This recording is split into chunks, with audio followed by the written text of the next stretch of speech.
OpenAI accidentally hacked another company, but it's way less scary than you think. They were testing their unreleased model on its hacking abilities, and they were using a benchmark called Exploit Gym, which is a test you give to an AI agent to see if it can exploit code vulnerabilities. But to do this test, OpenAI had to turn off the safety guardrails on the model, which usually prevent it from hacking any system. This is standard procedure, and everyone does this for this test.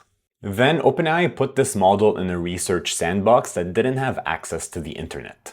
Kinda like locking a student in a room until they finish their exam.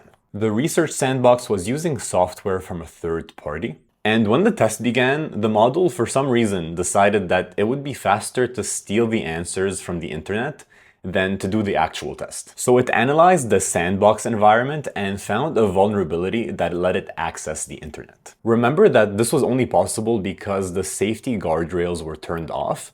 If they were on, the model wouldn't try this. Once it had internet access, it assumed Hugging Face would have the answers because it's a public repository of AI models and datasets, and it found two vulnerabilities in their system that it used to steal credentials and infiltrate to steal the answers. This is called reward hacking. It's as if the student decided to escape the exam room, run to their teacher's house, break in, and steal the answers. When Hugging Face detected the breach, they tried using American AI models to investigate and stop, but they refused to help because they had the safety guardrails on.